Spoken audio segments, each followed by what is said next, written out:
On the second day of the second lunar month in the 6th year of Qianlong, Wei Yingluo and other palace maids to be elected entered the palace together. On the way, several palace maids saw the beautiful women dressed in gorgeous preparations for the palace selection and talked a few words. When passing by the beautiful women waiting for the palace selection, one of the palace maids Jixiang was accidentally knocked over by the palace maid Jinxiu.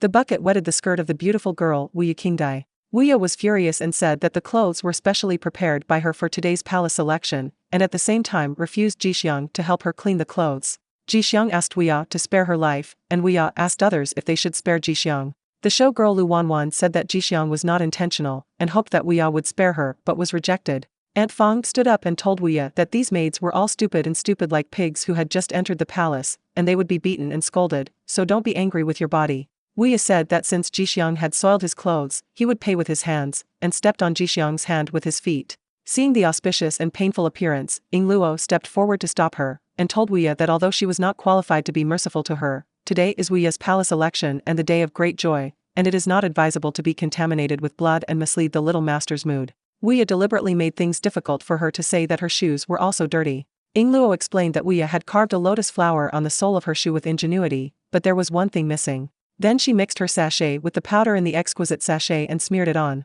Wu Ye saw and let her walk 2 steps to try. The place where the shoes have stepped on leaves the traces of lotus flowers, and others praised them again and again. Yingluo cleverly embedded the rose powder into the sole of the shoe, wishing the little master to rise step by step and his wish to be fulfilled, and Wu Ye just spared the auspiciousness.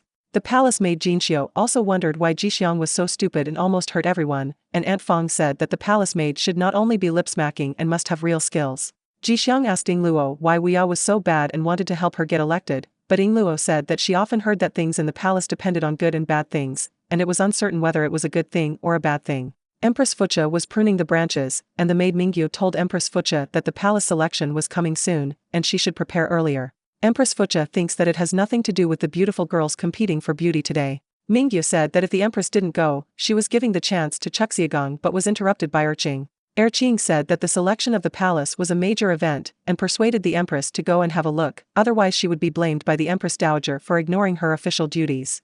The emperor, the queen, and concubine Gao presided over the palace election together. Before the emperor came, concubine Gao was disrespectful to the empress, but the empress didn't care. After the emperor came, concubine Gao saw that only the queen was in the eyes of the emperor, and she hated the queen even more. When the palace was selected, concubine Gao echoed the emperor's comments on the showgirls. When she arrived at Wu Ye, the emperor asked her the reason for her feat. Just when she was proud, the emperor ordered her to be pulled out in a rage. Even the queen's pleas were useless, and even her family was indicted, which made the waiting show. The women were terrified.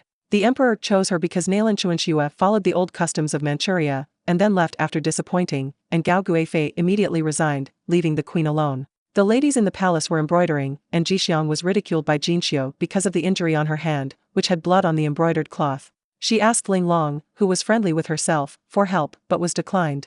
When she was desperate, Yingluo once again extended a helping hand to her, and exchanged the picture she was about to embroider with her to help her get through the stage. Others thought that Yingluo was blind and brave. Director Wu came to check and praised Yingluo's exquisite embroidery work, but was reported by other palace maids as cheating. Just when Jixiang wanted to admit his mistake, Yingluo explained it perfectly, and Director Wu told Yingluo that the cheaters were removed from the name, and praised their embroiderers for keeping them in the embroidery workshop. The emperor ordered people to give the concubines and concubines' palace training pictures in the harem. The queen was a plaque with refined internal rules and a picture of Tai Sitsi. The queen ordered people to hang the plaque, and the picture was hung on an auspicious day. Suddenly, I felt gloomy and wanted to stay by myself. Right. The concubine, lost her temper because of the silkworm painting and shieling, which the emperor rewarded.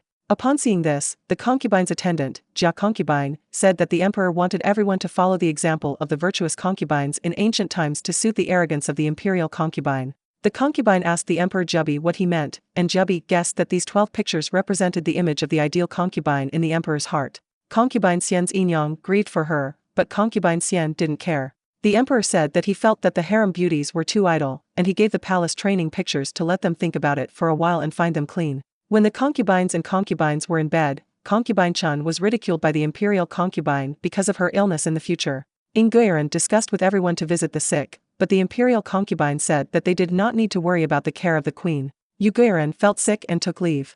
The imperial concubine wanted to ask the imperial doctor to come and take a good look, but was declined by concubine. The imperial concubine advised everyone to take care of themselves and cheer up, and the new concubines who were selected by the palace would soon enter the palace and not be compared.